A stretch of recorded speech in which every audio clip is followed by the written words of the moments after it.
Hamilton's introduction to Ferrari is coming thick and fast, with the Italian side putting him through his paces in the lead-up to the 2025 season.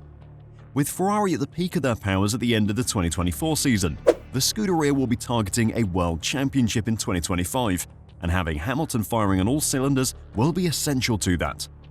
At the same time, Ferrari knows that just taking Hamilton out of a Mercedes and putting him into a Ferrari isn't going to solve the struggles that Lewis has had with the current generation of cars. Reports from the tests being run in Barcelona at the moment are saying that Ferrari have already taken a massive step toward getting Lewis back to his best. And today, I'll check it out, so don't go anywhere. Ferrari's testing at the Circuit de Barcelona Catalunya began on Tuesday as the team got Hamilton and Leclerc into some older Ferrari F1 cars to try and find every gram of performance they can before the 2025 season. The 7-time world champion and teammate Charles Leclerc both drove a 2023 F1 car at the home of the Spanish Grand Prix yesterday. Hamilton is building his experience with Ferrari following his initial acclimatization run at the Fiorano test track in Italy last week. The team are doing everything they can to ensure Hamilton is as prepared as possible for the new season after 12 years with Mercedes. Hamilton is learning Ferrari's procedures and building his working methods with new race engineer Riccardo Adami as driver and team learn how best to work with each other. The 40-year-old drove in the afternoon, taking over the car from Leclerc, who drove the morning session. The test is being held privately, which means that the media and fans can't get in to see what is happening. All the images you see of the test will have been taken by Ferrari employees. With the test being run privately, it also means that things like lap times will be kept secret, so we can't compare the two drivers at the moment. The testing is continuing today and will carry on into Thursday as well. The tests are all being run under the testing of previous car regulations. Current race drivers are permitted an annual total of 1,000 kilometers of testing in cars from previous years. The 2023 car is the most recent one that can be used under F1's testing restrictions. With how quickly Formula One cars develop, you might be wondering why Ferrari would spend so much time and money running Hamilton in older cars. The difference in the cars from one season to the next is best shown by the lap times they can produce. Take the fastest qualifying lap from the final round of the 2023 and 2024 seasons, for example. In 2024, Lando Norris took pole position at Yas Marina with a lap time of 1:22.595. The year before, Max took pole with a 1:23.445, almost a second a lap slower than Norris's 2024 lap. The 2025 cars will again be very different and much faster. Despite the changes though, there is a lot to be gained for Hamilton and Ferrari. There is of course the acclimatization to the new car and team, and the two getting comfy with each other, but there's also performance to be found. The work of the two drivers will focus on analyzing two particular elements: tyre wear, which has been a big problem for Ferrari over the past couple of years, and their race starts. Ferrari will be working under the supervision of new technical director Loic Serra.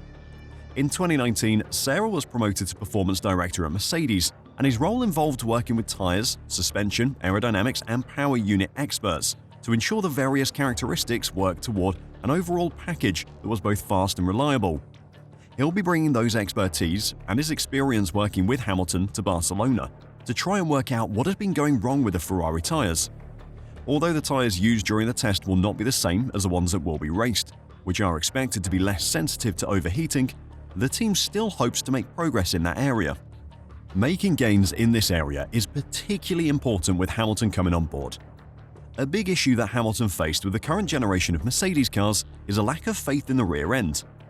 That problem may not be limited to just the Mercedes cars though, it may be related to the ground effect era of cars. The current generation of ground effect machinery are pretty brutal machines, running super stiff and super close to the ground, and they are not very forgiving when driving on the edge. Hamilton has struggled with controlling the rear end of his Mercedes cars and hasn't been able to adapt his braking style to compensate for the unstable back end of the current cars.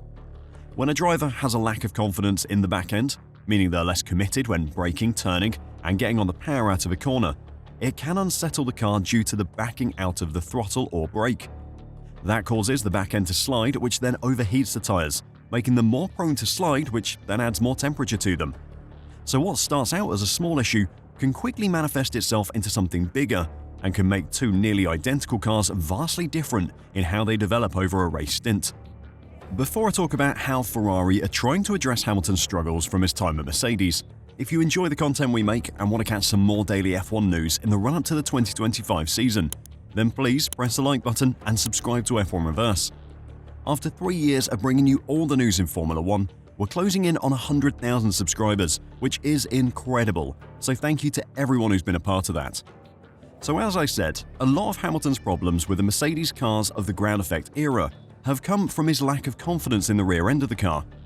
Toto Wolff discussed Hamilton's braking woes, saying he brakes late and throws the car aggressively into the corner. The car and the tyres can't handle that. With these cars, it's sometimes better to drive at 98%, and that applies even more to qualifying in the race, attributing the Britain's poor 2024 form to his driving style of the current ground effect cars. Hamilton fans will be happy to hear that Lewis has apparently taken to the Ferrari's brakes very well. Marca are reporting that Hamilton's response to Ferrari's brake system has been very positive. Of course, we'll have to wait until we actually see Hamilton in a Ferrari at a race weekend to work out if Ferrari have really been able to find the solution to Hamilton's ground effect issues, but all the reports are sounding very positive. The Scudderia did have other areas to address at the Barcelona test to help Hamilton get the most out of their car. At the first test in Ferrari last week, Hamilton had issues with the car's pedals, trying a range of adjustments over the course of the test without finding a comfortable solution. It resulted in the 40-year-old making a couple of mistakes at Ferrari, locking up and running wide at the first corner and the hairpin. Fortunately for Hamilton, those problems have now been solved. The desired changes reportedly required a lot of work by Ferrari's engineers in the time between the Ferrari and Barcelona tests, but Hamilton is now more comfortable in the car. The next big focus for the Scuderia's engineers will be on the steering wheel. When testing at Ferrari last week, Hamilton used Leclerc's wheel as a baseline, but the actual wheel he uses for the 2025 season will be vastly different. Teammates often have different preferences for button and switch locations, which means that a bespoke steering wheel will be produced for his personal needs. As Ferrari work away at getting Hamilton as comfortable as possible in the car for the quickly approaching preseason test in Bahrain at the end of February, the big question we're all wondering is whether or not it'll get the 7-time champion back to his best. Toward the end of the 2024 season, Lewis gave a damning verdict on his own performances in Formula 1, saying, "I'm definitely not fast anymore." He made the comment after a qualifying session in Qatar, where he was beaten by his teammate. Hamilton would be outqualified 19 times over the course of the season by Russell, 24 times if you include the sprint races. Lewis's lack of quality pace can be traced back to his issues with the rear end, with his rear tyres often overheating by the end of his qualifying laps. If Ferrari can give Lewis some confidence in the rear end of his car and help him control his rear tyre temperatures better, then his qualifying pace should return, and he could be in a position to fight for race wins, and maybe even a championship next season. Of course, if the real root of the problem is that his driving style just doesn't match the ground effect cars, then 2025 could be another tough season for him, and he'll have to hope that the new regulations in 2026 will be a better match for him. Do you think Ferrari can actually help Hamilton find his speed again in 2025? Or are you expecting Leclerc to get the better of his new teammate? Let me know your thoughts in the comments down below, and until next time, drive safe and bye for now.